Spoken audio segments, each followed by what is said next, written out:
Ballistic missile के हवाले नाल दोहरा म्यार नहीं होना चाहिए। इंज नहीं हो सकता दूजे मुल्कों के कोल बैलिस्टिक मिसाइल होन ते ईरान के कोल नहीं।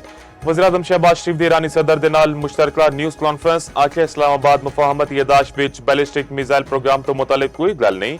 यह गलबात एजेंडे उत्ते है, ना ही इस हवाले नाल कोई गलबात हुई। ईरानी सदर की पाकिस्तान की सिविल ते अस्करी क़यादत की तारीफ। मसूद पज़िशकियान ने आख्या इस्लामाबाद मुफाहमत यादाश्त उत्ते दस्तखत पाकिस्तान उत्ते एतमाद की बदौलत मुमकिन होए। शहबाज शरीफ ते फील्ड मार्शल ने सालसी विच अहम किरदार अदा किया।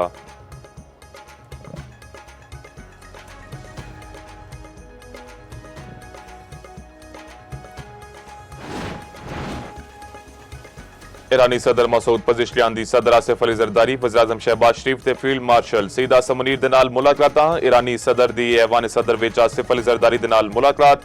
मसूद पज़िशकियान दी वज़ीर-ए-आज़म शहबाज शरीफ दे नाल भी मुलाकात। वफूद दी सतह ते मुज़ाकरात। वज़ीर-ए-आज़म शहबाज शरीफ ईरानी वफ़द दे नाल मिले, मुसाफा कीता।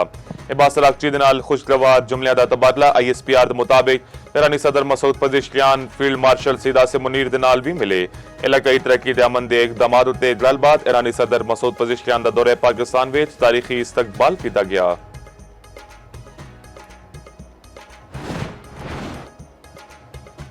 उम्मीद है अमरीका ते ईरान तारीखी मुआहिदे उत्ते अपड़ जाणगे। ईरान ते अमरीका के दरमियान जंग बंदी हो चुकी है। कौमी असम्बली इजलास विच वज़ीर-ए-आज़म शहबाज शरीफ दा आखना है अगले 60 दिहाड़े विच MOU के मुताबिक तकनीकी मुज़ाकरात होंगे। ईरान अमरीका मुज़ाकरात विच सालसी उत्ते ब्रीफिंग देने वज़ीर-ए-आज़म ने आख्या पूरी आलमी बरादरी पाकिस्तान दे बेमिसाल किरदार दी मौत तरफ है।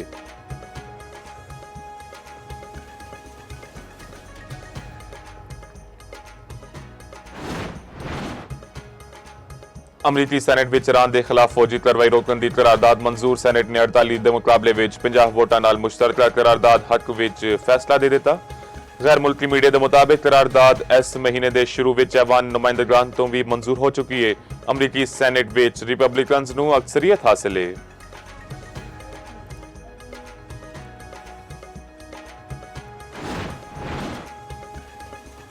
ईरान ने जोहरी हथियार न रखने उत्ते इत्तफाक किया है। अमरीकी सदर डोनाल्ड ट्रंप कहते हैं IAEA के इंस्पैक्टर्स मुनासिब वेले उत्ते ईरान विच वड़नगे। ईरान मसाइल चाहता है तां जोहरी हथियार हासिल करने की कोशिश करे। इस तो पहला सोशल मीडिया पैगाम विच आख्या ईरान नाल मुस्बत मुज़ाकरात चल रहे ने।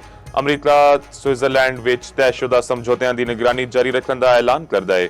वज़ीर खारजा मार्को रूबियो का कहना है हतमी मुआहदे के तहत अपने होरमज़ विच टोल टैक्स आयद नहीं होगा।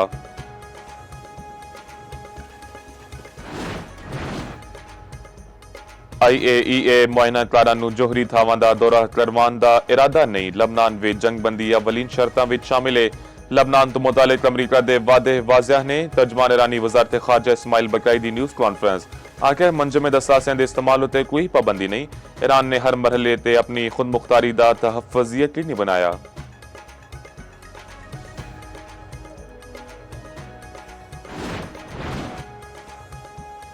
18,700 अरब तो वध दा वफाकी बजट मंजूर। कौमी असम्बली ने फाइनेंस बिल 2026 की कसरत राय दे नाल मंजूरी दे दी। ऐवान विच खिताब करदियां अपोजिशन लीडर महमूद खान अचकज़ई ने आख्या पाकिस्तान का मतलब बलोचिस्तान ते खैबर पख्तूनख्वा सने हर इलाका है। शहबाज शरीफ तुसी आज़ाद कश्मीर विच एक वफ्द भेजो। चेयरमैन PTI बैरिस्टर गोहर ने आख्या उमराह नूं टैक्स विच रियायत गुरबा नूं शिकंदे विच जकिया जा रहा है। यह फाइनेंस बिल रहे से कारोबार ते सरमायाकारी नूं भी बर्बाद कर देगा।